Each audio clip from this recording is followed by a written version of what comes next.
Hey guys, so we're going to look at the constitutional information. You're going to go through the PowerPoint and you're going to answer these questions. So these questions will be attached in your Canvas document. They go straight in order. They should match up to the presentation. So like this says what types of people were chosen for the convention. You're going to read over here and it's going to give you a brief reminder that Shays' Rebellion happened. Each state was asked to send delegates, that means people, to the convention to attend and to vote and make their decisions.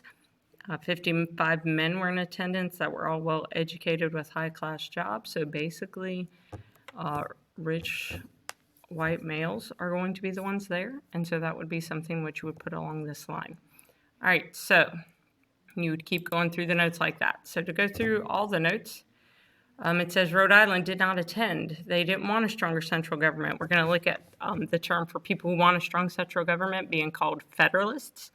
They want a strong federal government because the weak government they had, the firm League of Friendship under the Articles of Confederation, it wasn't working out.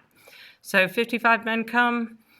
It says 8 had signed the Declaration, 7 had been governors, 41 had been members of the Continental Congress. George Washington will be unanimously picked to preside over the convention. He set a committee. There we go. I knew I missed a page. So not included in the convention, Native Americans, African Americans, and women. They are not considered part of the political process. Benjamin Franklin will be the oldest one there at the age of 81. George Washington and James Madison will go on to become presidents. 19 would become U.S. senators, and 13 would serve in the House of Representatives. So now we're on the right slide. George Washington was unanimously picked to preside over the convention.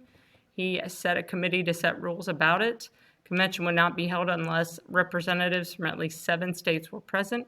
Each state only gets 1 vote, and they had to keep everything secret. The reason for secrecy is because, once again, this will be treason if they overthrow a government. So they met initially to fix the Articles of Confederation, but they decided there was no fixing. They were going to have to toss them and write the Constitution. Also, no formal records are being kept.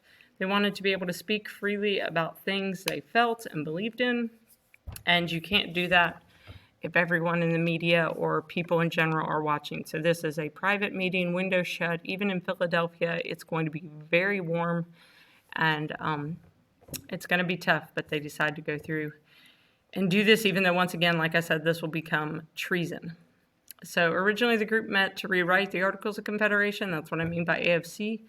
But they make the Constitution that we have today, making this the Constitutional Convention. So just a fun cartoon about constitutional compromises.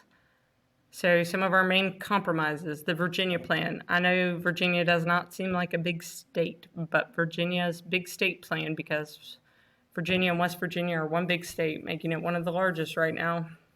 They want 3 branches of government, just like Montesquieu said, separation of powers. The executive will carry out the laws. The legislative will make the laws, and will be 2 houses, meaning it is bicameral, Senate and a House of Representatives. They want that to be based on state population because they're a big state. So they say, let's base the Congress on state population. Judicial then would be there to interpret the laws. New Jersey, being a small state, comes up with a small state plan. They want the executive to carry out laws. They want the legislative to make laws. They only want it to be a 1-house legislator, with each state having 1 vote, so the amount of population would not matter. The Connecticut Compromise, Great Compromise.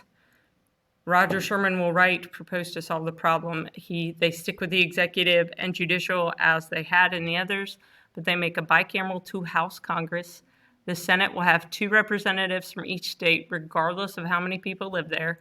So Rhode Island gets 2, California gets 2. Obviously, California wasn't around here, but that's just the idea today. So we have 100 senators.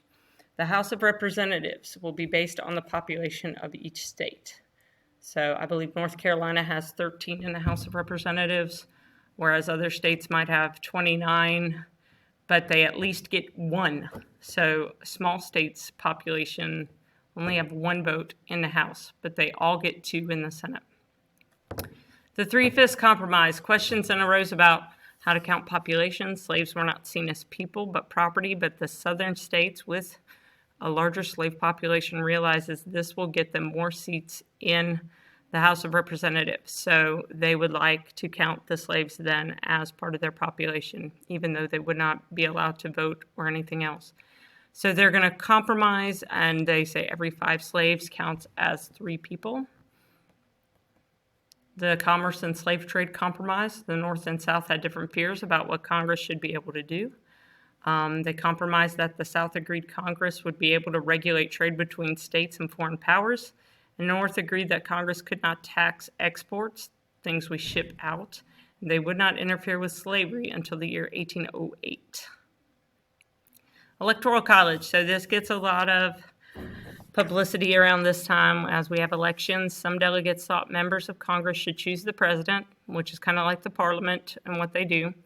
Others felt people should vote, so they kind of compromise on this and create the Electoral College. And I know some people will say they don't like that idea.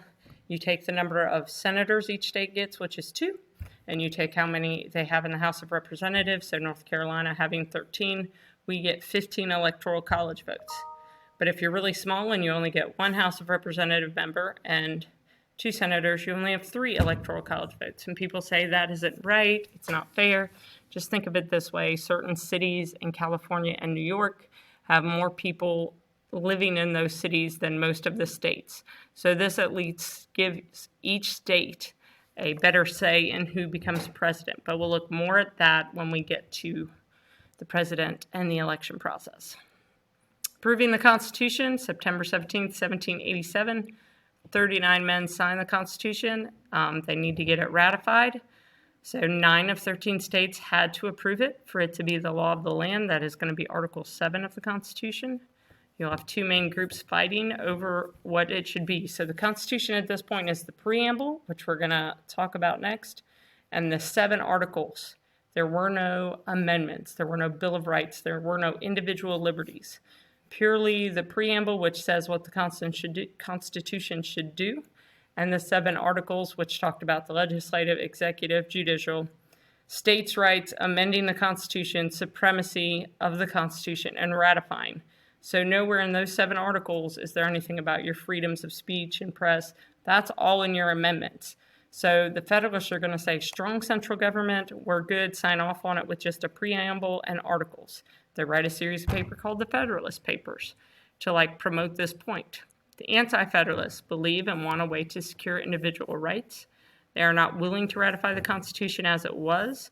They agree to sign off on the Constitution after the Bill of Rights has been agreed upon to be added. So ratification, the first state to ratify will be Delaware. On June 21st, 1788, New Hampshire will become the 9th state to ratify it, meaning it goes into effect.